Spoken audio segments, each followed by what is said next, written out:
Okay, Bismillahirrahmanirrahim. Let's start our class. High voltage technology.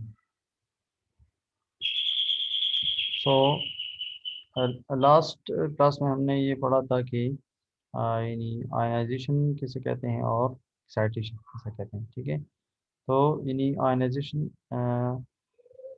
Energy band theory के ज़रिए मैंने explain किया था कि ये फॉर एग्जांपल ये है वैलेंस बैंड, ठीक है, और ये है कंडक्शन बैंड, सही। और इलेक्ट्रॉन्स अगर यहाँ से जंप मारते हैं, यहाँ पर आते हैं, ठीक है। इतनी एनर्जी अगर इनके पास है कि वो यहाँ से जंप मार के यहाँ पे आते हैं, तो इनको फिर हम कहते हैं आयनाइजेशन, यानी आयनाइजेशन होगी इसकी, ठीक है। यानी इलेक्ट्रॉन जो है वो न्यूक्लियस की होल्ड से निकल गया, सही। और अगर इतनी एनर्जी नहीं है तो यानी यहाँ पे जंप नहीं मार सकते, तो वो एटलीस्ट यानी एक्साइट हो जाएंगे, हायर इनिशियल में चल जाएंगे, अगर कंडक्शन बैंड तक नहीं पहुँच सकते, सही। सो इसको फिर हम कहते हैं एक्साइटेशन। इसकी मिसाल अगर मैं आपको शेल्स के ज़रिए दूं, तो ये अगर ये फॉर एग्जांपल कंडक्शन बैंड है और इलेक्ट्रॉन जो है वो यहाँ से जंप मारता है और उसके पास इतनी एनर्जी नहीं है कि वो यहाँ पे आ जाए, तो वो यहाँ पे आ जाएगा। तो इसको हम फिर कहते हैं कि एक्साइटेशन, ठीक है। ये जो है वो एक्साइटेशन कहलाएगी, एक्साइटेशन। और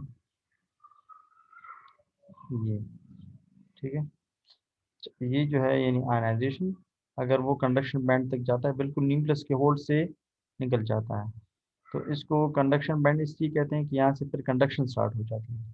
कंडक्शन के स्टार्ट होने का मतलब है कि करंट स्टार्ट हो जाता है, ठीक है, यानी करंट का स्टार्ट होना, करंट, सही। अच्छा, तो अगर किसी इंसुलेटर में से इलेक्ट्रॉन वैलेंस बैंड से कंडक्शन बैंड में चला गया, यानी उसकी आयनाइजेशन होगी, तो हम इसका इसका मतलब ये होगा कि उसका क्या हो गया, उसका ब्रेक डाउन, उसका ब्रेक डाउन हो गया है, उसका क्या हो गया है, ब्रेक डाउन, सही। तो ये अनएक्सेप्टेबल है किसी भी इंसुलेटर के लिए कि उसका ब्रेक डाउन हो जाए, इन इलेक्ट्रॉन यहाँ से यहाँ पे चला जाए। आपको मैंने लास्ट क्लास में भी बताया था कि जो मेटल्स होते हैं उनका जो है बिल्कुल वो करीब होता है, ये ऑलमोस्ट ओवरलैप होते हैं ये वैलेंस बैंड और कंडक्शन बैंड, ये बिल्कुल करीब होते हैं। तो थोड़ी एनर्जी चाहिए इनको यहाँ से यहाँ पे जंप मारने के लिए, मगर जो इंसुलेटर्स हैं इनमें कंडक्शन इतनी आसानी से नहीं होती। उसकी वजह ये है कि इनमें जो कंडक्शन बैंड और वैलेंस बैंड के बीच जो एनर्जी है वो बहुत ही ज़्यादा है, तो इंसुलेटर में कंडक्शन इतनी आसानी से नहीं होगी। और अगर इतनी एनर्जी मिल गई इसको कि वो इलेक्ट्रॉन यहाँ से यहाँ पे जंप मार लेता है, फॉरबिडन बैंड को क्रॉस कर लेता है, तो इसका मतलब ये है कि अब ये इंसुलेटर नहीं, अब ये कंडक्टर बन गया, क्योंकि इससे कंडक्शन स्टार्ट हो गई। और हम ये कहते हैं कि इंसुलेटर अपनी जो प्रॉपर्टी है वो खो बैठा है। उसकी प्रॉपर्टी क्या है कि वो करंट को जाने नहीं देता, इंसुलेटर करंट को रोकता है। और अगर वो उसको जाने देता है तो इसका मतलब है कि ये इसका ये फेल हो गया, ये पंक्चर हो गया। एक वर्ड पंक्चर भी यूज करते हैं, या हम कहते हैं कि इसका ब्रेक डाउन हो गया, तो ये एक ही बात है।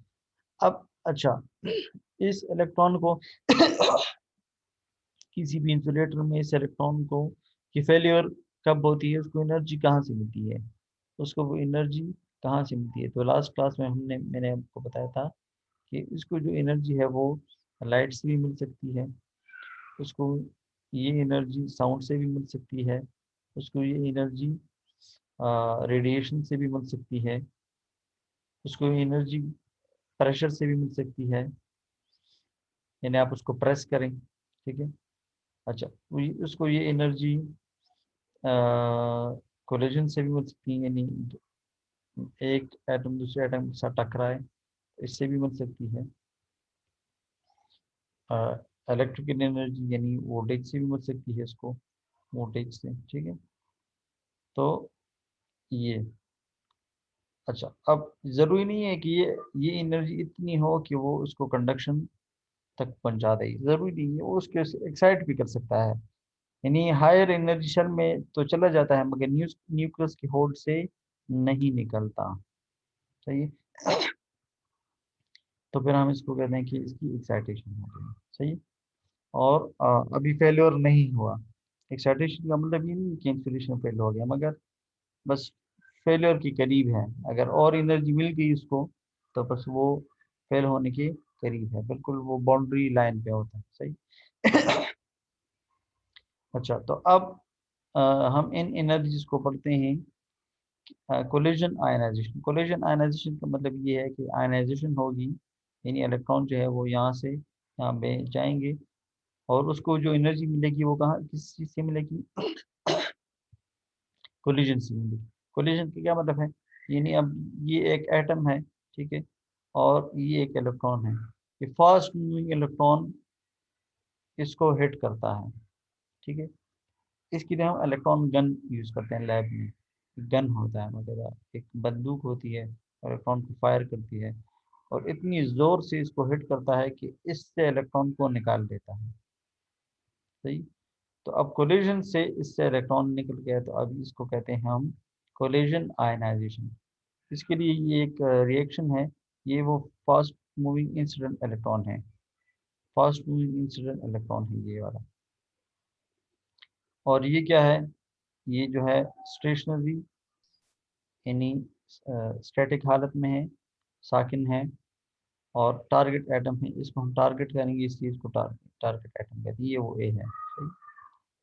अच्छा, अब इस इलेक्ट्रॉन को हमने बम्बार्ड किया, ये बम्बार्ड, तो इससे इलेक्ट्रॉन निकल गया, इससे इलेक्ट्रॉन निकल गया, इसलिए इस पर प्लस निशान आया, पहले इस पे जीरो था, अब इस पे जो है प्लस आयन आ गया है। प्लस आयन का मतलब है कि एक इलेक्ट्रॉन इससे निकल गया। किसी भी एटम पे अगर एक प्लस हो, तो इसका मतलब है कि इसमें एक इलेक्ट्रॉन की कमी है, या एक इलेक्ट्रॉन कम हो गया है इससे। और अगर इस किसी पे दो प्लस हैं, तो इसका मतलब ये है कि इससे दो इलेक्ट्रॉन निकल गए। यानी ये इसकी, क्योंकि पहले इसमें इलेक्ट्रॉन और न्यूट्रॉन की, इलेक्ट्रॉन और प्रोटॉन की तादाद सेम थी, तो इस पे कोई चार्ज नहीं था। अब अगर एक इलेक्ट्रॉन इससे निकल गया, ठीक है, एक इलेक्ट्रॉन इससे निकल गया, तो इस पे, ये तो इसके साथ न्यूट्रल हो जाएगा, ये इसके साथ न्यूट्रल हो जाएगी, ये इसके साथ न्यूट्रल हो जाएगा, ये नेगेटिव में, मगर ये वाला जो है वो यहाँ पे पेयर हो जाएगा। सही।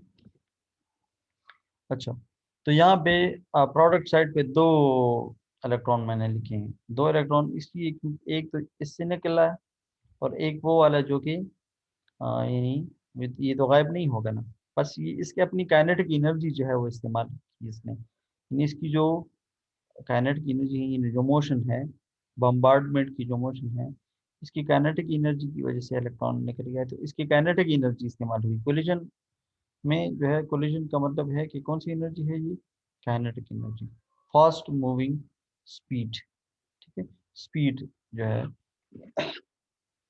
और आपको पता है ये जो है किसी के बराबर है, हाफ एम वी स्क्वेयर के।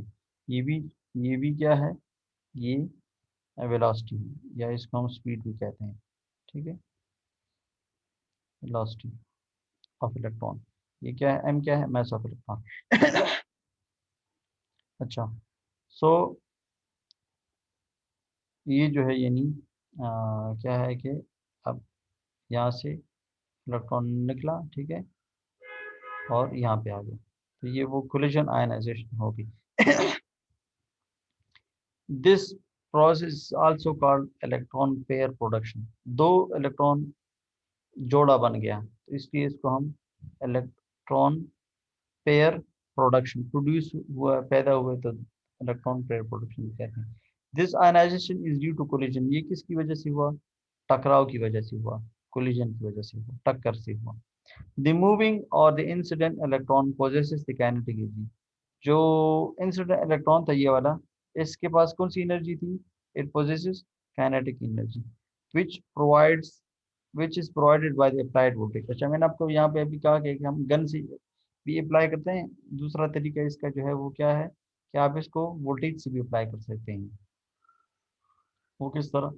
वो इस तरह की, अब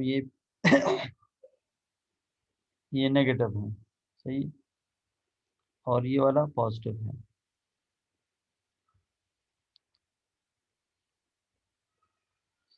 अच्छा, ये है नेगेटिव और ये वाला साइड है पॉजिटिव। इलेक्ट्रॉन यहाँ पे अगर होगा तो क्या होगा कि वो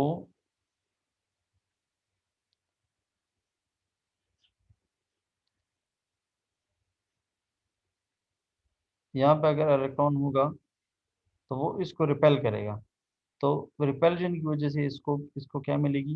काइनेटिक एनर्जी मिल जाएगी। ठीक है, तो यहाँ पे काइनेटिक एनर्जी हम किसी से वो कर सकते हैं,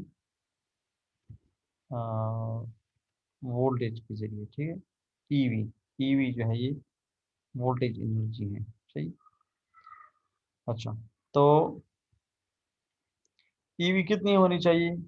EV is equal to half m v square, इसकी काइनेटिक एनर्जी। ठीक है, इसको काइनेटिक एनर्जी कितनी मिलेगी? जितनी इसको वोल्टेज की एनर्जी अप्लाई है, यहाँ पे हमने वोल्टेज दिया है। ठीक, सो ये negative terminal of the battery के साथ ये पॉजिटिव। ठीक है, तो ये, अच्छा, तो eV is equal to half m v square, half m v square. अगर कोई कहे कि कितनी स्पीड चाहिए, तो आप यहाँ से भी फाइंड कर सकते हैं। इस टू को इधर मल्टीप्लाई करें, ठीक है, और एम को डिवाइड करते हैं, तो क्या रह जाएगा हमारे पास? यहाँ पे ये टू खत्म हो जाएगा और ये एम भी खत्म हो जाएगा। वी स्क्वायर रह गया, वी स्क्वायर को इस तरह स्क्वायर रूट ले ली, ये इसके साथ कैंसिल हो जाएगा। आप यहाँ से स्पीड फाइंड कर सकते हैं। टू तो टू है, ई चार रन इलेक्ट्रॉन है, तो ये बराबर है 1.6 इंटू 10⁻19 के। वी वोल्टेज जो आप लोगों ने दिया है ये गिवन होगा, यहाँ पे जो वोल्टेज दिया है वो वाला। ठीक है, और एम मास ऑफ इलेक्ट्रॉन है, सही। जी सुलेमान।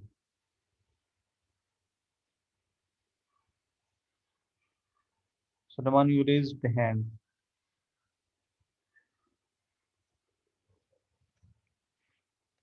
ओके, सो अच्छा, तो यहाँ से आप इसकी स्पीड फाइंड वी आपको गिवन हो गया, मैच रहेगी 9.11 और 30 - 31। ठीक है, okay.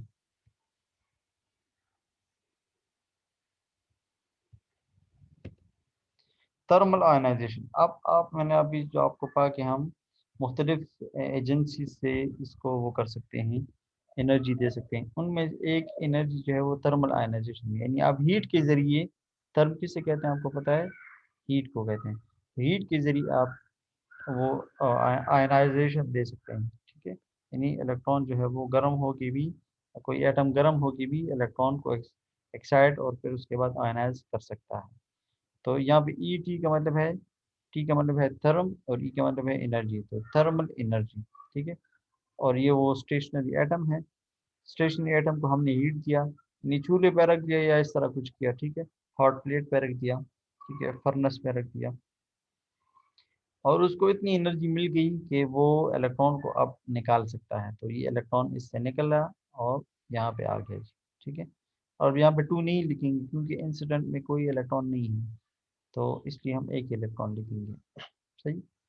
When gas is heated, gas जो है वो इंसुलेटर है। ठीक है, तो एक ही मिसाल यहाँ पे इन्होंने गैस से दी है, ये गैसियस एटम है for example. When a gas is heated to high temperature, some of the gas molecules acquire high kinetic energy, जिसकी वजह से वो उसकी kinetic, आपको पता है ये प्रेशर कुकर में आप देखते हैं वो प्रेशर किस लिए बढ़ जाता है? वो हीट की वजह से, हीट की वजह से जो गैस के मॉलिक्यूल्स हैं वो बहुत ज़्यादा क्या हो जाते हैं, उनको हाई काइनेटिक एनर्जी मिल जाती है। And these particle after collision with neutral particle ionize them. ठीक है, ये जो है, ये इलेक्ट्रॉन जो है, ये पार्टिकल्स, ठीक है, दूसरे पार्टिकल से टकरा के, ठीक है, उससे इलेक्ट्रॉन्स को निकाल लेते हैं। ठीक है, इसको कहते हैं प्राइमरी आयनाइजेशन, यानी पहली दफा जब आयनाइजेशन हो उसको प्राइमरी आयनाइजेशन कहते हैं। अब यही रिलीज इलेक्ट्रॉन अगर दूसरे न्यूट्रल एटम के साथ टकरा के उससे भी इलेक्ट्रॉन को निकाल लेते हैं। ठीक है, अब यहाँ पे 2 इलेक्ट्रॉन होगा। पहले पार्टिकल्स आपस में टकरा रहे थे, उनकी वजह से इलेक्ट्रॉन निकला इससे। ठीक है, अब यही निकला हुआ इलेक्ट्रॉन किसी दूसरे रास्ते में आए हुए, क्यों, क्योंकि इसके पास काइनेटिक एनर्जी होगी, वो काइनेटिक एनर्जी इसको किस चीज़ से मिलेगी, हीट से मिलेगी। हीट है, ठीक है, जैसे ये इलेक्ट्रॉन नॉक आउट हुआ, इसको हीट की वजह से काइनेटिक एनर्जी मिलेगी। यहाँ पे हम वोल्टेज से इसको काइनेटिक एनर्जी नहीं दे रहे, यहाँ पे हम किस चीज़ से इसको काइनेटिक एनर्जी दे रहे हैं, हीट से दे रहे हैं। अब अगर ये दूसरे को, ठीक है, अब ये 2 इलेक्ट्रॉन जो निकले इनको भी काइनेटिक एनर्जी मिलेगी हीट से। ठीक है, अब ये रास्ते में किसी और को, ठीक है, न्यूट्रल एटम के साथ टकरा जाएंगे। ठीक है, तो होते होते इस तरह सारे के सारे जो है वो आयनाइज हो जाएंगे। फिर एक फ्लड ऑफ इलेक्ट्रॉन होगी, इन इलेक्ट्रॉन्स का एक सैलाब होगा। सही, इसको एवलांच कंडीशन कहते हैं। यानी हाँ, ये जो अब ये वाला जो है ये प्राइमरी आयनाइजेशन है पहली दफा जब हुआ, और ये वाला अब जो है ये जो इलेक्ट्रॉन बने, ये इसको हम कहते हैं सेकेंडरी आयनाइजेशन। सही, तो इंसुलेटर्स में जो डाइलेक्ट्रिक मटेरियल है वो हीट की वजह से भी इनकी ब्रेक डाउन हो सकती है। सही, तो इस टाइप ऑफ आयनाइजेशन को हम कहते हैं थर्मल आयनाइजेशन। ठीक है, यहाँ पे जो हम टेम्परेचर अप्लाई करते हैं वो टेम्परेचर ये है, और इस टेम्परेचर की वजह से जो कंडक्शन होगी, यानी जो इलेक्ट्रॉन का फ्लो होगा, उस कंडक्शन को ये सिग्मा से रिप्रेजेंट करते हैं, सीमेंस पर मीटर पर सेकंड। ए और के ये दोनों कांस्टेंट्स हैं, ठीक है, कांस्टेंट वैल्यू, चाहे जो भी एक्सपेरिमेंट होगा ये दोनों कांस्टेंट होंगी और इनकी खास वैल्यूज हैं। वो वैल्यूज क्या है, ए की वैल्यू है 3.5 × 10⁻⁸, और के की वैल्यू है, के को हम बोल्ट्जमैन कांस्टेंट कहते हैं, ए को आर्बिट्ररी कांस्टेंट कहते हैं, 1.38 × 10⁻23। शर्त ये है कि ये वाला जो टेम्परेचर है ये किस चीज़ में हो, जॉल में हो, इसको जॉल में होना चाहिए, अगर जॉल सॉरी केल्विन में हो। अगर ये केल्विन में होगा तब जाके इसकी वैल्यू 1.38, अगर 1 डिग्री सेल्सियस या डिग्री फ़ारेनहाइट में होगी फिर इसकी वैल्यू चेंज होगी। ठीक है, तो इसकी टेम्परेचर को केल्विन में लेना है। अगर केल्विन में गिवन नहीं है, डिग्री सी में गिवन है, तब भी इसको आप इस +273 करके आप इसको केल्विन में कन्वर्ट कर सकते हैं। ठीक है, ये ई एक्स पी जो है ये एक्सपोनेंशियल है, E raise to the power को E raise to the power minus E divided by 2 kT। अच्छा, और ये ई जो है ये बैंड गैप एनर्जी है। बैंड गैप एनर्जी आपको मैंने बताया था, 2 बैंड्स के बीच जो एनर्जी चाहिए, energy required to jump the electron from conduction band, valence band to the conduction band, this energy difference E2 minus E1 मैंने आपको लास्ट क्लास में बताया था। E2 minus 1, this is actually the band gap energy। ठीक है, ये band gap energy E2 minus E1 या delta EB इसको कहते हैं। ठीक है, ये है। ओके, इसमें वैल्यूज पुट करें आपको पता लग जाएगा कितनी कंडक्शन है। सही, अच्छा, फोटो आयनाइजेशन। फोटो आयनाइजेशन का मतलब है कि लाइट की मदद से आप लाइट की मदद से आप वो कर रहे हैं। तो यहाँ पे लाइट की मदद से एच, ये वी नहीं है, ये म्यू है, एच म्यू, म्यू को इस तरह रिप्रेजेंट किया जाता है। और ये असल में है फ्रीक्वेंसी। क्या है, फ्रीक्वेंसी। तो आप कहेंगे कि हमने लाइट की बजाय एच म्यू क्यों लिखा है, ये असल में लाइट की एनर्जी है। This is the energy of light, energy of light.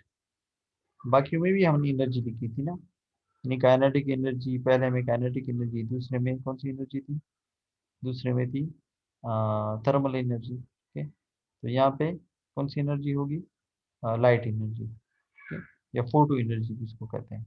तो लाइट की जो एनर्जी है उसकी वैल्यू क्या है, E is equal to h, h f या एच में आप लोगों ने ये मैट्रिक में या किसी में पढ़ा होगा, इज इक्वल टू एच में, या एच में बाद लोग एच म्यू लिखते हैं, बाद लोग एफ लिखते हैं, ये ठीक है। This is the energy in light.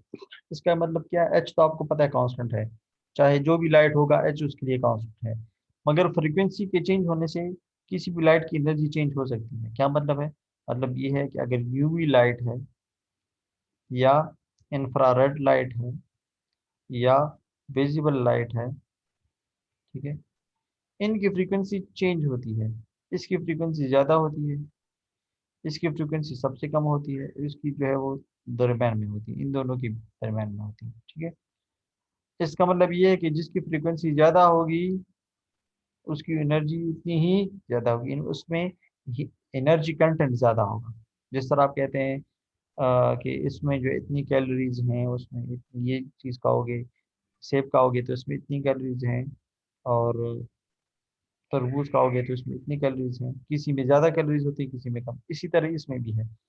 UV की फ्रीक्वेंसी ज़्यादा होती है, इस वजह से इसमें एनर्जी कंटेंट ज़्यादा होता है, और इंफ्रारेड की फ्रीक्वेंसी सबसे कम होती है, इसलिए इसकी एनर्जी भी कम होती है। एनी हाउ, ये एम कोई न्यूट्रल एटम है, जिस तरह हमने पिछले उसमें एक एग्जांपल दिया था, यहाँ पे एम है, ठीक है, न्यूट्रल एटम है। आप इस पे लाइट डाल दें और इतनी लाइट हो कि वो इसकी आयनाइजेशन पोटेंशियल से ज़्यादा हो। अब क्या मतलब है ionization potential, ionization potential is the minimum energy required to knock out the electron from the gaseous atom। किसी भी gaseous atom से इलेक्ट्रॉन को निकालने के लिए जो कम से कम एनर्जी चाहिए उसको कहते हैं आयनाइजेशन पोटेंशियल। आयनाइजेशन पोटेंशियल नाम से जाहिर है, इतनी एनर्जी कि जिसमें इतनी पोटेंशियल हो कि वो उसको आयनाइज कर सके, उस एनर्जी, उस कम से कम एनर्जी को हम कहते हैं आयनाइजेशन पोटेंशियल, ठीक है। और ये गैसियस एटम के लिए है, ठीक है। अच्छा, सो अब आप इस पे डाल दें, ठीक है, और अगर एच में जो है वो एच आई ई आई यानी आयनाइजेशन पोटेंशियल से ज़्यादा हुई तो क्या होगा, इससे इलेक्ट्रॉन निकल आएगा, और वो इलेक्ट्रॉन हम यहाँ पे इस फॉर्म में लिखेंगे, यहाँ पे प्लस लिख देंगे, यानी यहाँ पे इलेक्ट्रॉन निकल गया, सही। अच्छा, दूसरी किस्म जो वो है, वो इलेक्ट्रॉन अटैचमेंट है, जिस तरह नाम से ज़ाहिर है, इसमें हम इलेक्ट्रॉन को अटैच करते हैं, सही। वो अटैच क्यों होता है, बाज एटम इस तरह होते हैं या बाज मॉलिक्यूल इस तरह होते हैं जिसमें इलेक्ट्रॉन एफिनिटी ज़्यादा होती है। इलेक्ट्रॉन एफिनिटी आप लोगों ने नाम सुना होगा। इलेक्ट्रॉन एफिनिटी का मतलब है इलेक्ट्रॉन को कैच करने की सलाहियत, ठीक है, एब्जॉर्ब करने की सलाहियत, electron affinity, electron absorbance ability, ठीक है। तो अब ये जो इलेक्ट्रॉन एम एटम है, इसने इलेक्ट्रॉन को एब्जॉर्ब किया, जैसे ही एब्जॉर्ब किया तो इस पे एक माइनस साइन आ गया। वो उस वजह से मैंने आपको इससे पहले भी बताया था कि अगर इनकी तादाद बराबर हो प्लस और माइनस की, तो फिर हम इसको न्यूट्रल कोई भी निशान नहीं देते, हम एम निशान देंगे। अब इसमें इतना ज़्यादा हो गया है, ये तो आपस में कैंसिल हो जाते हैं, मगर ये वाला जो माइनस है वो यहाँ पे पेयर हो जाएगा, सही। ये इस बात की अलामत है कि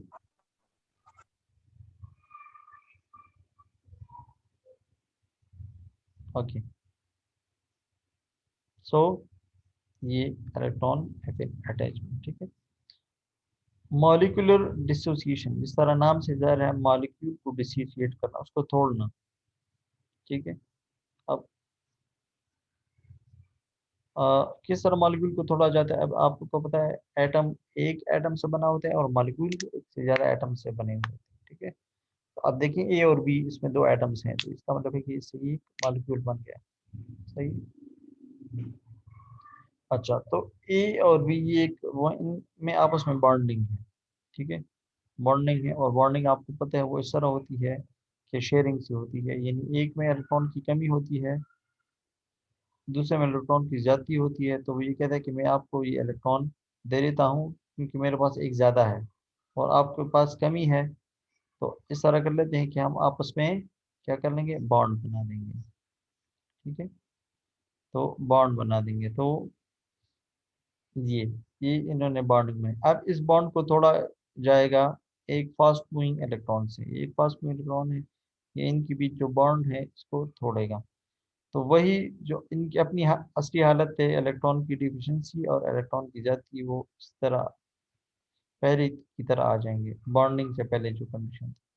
और ये इलेक्ट्रॉन वही है जो कि यहाँ पे हमने बम्बार्ड किया था, ठीक? तो इस तरह से इलेक्ट्रॉन मॉलिक्यूल जो है वो डिसोसिएट, वो हम्म, तोड़ा जाता है, ठीक है। तो ये इस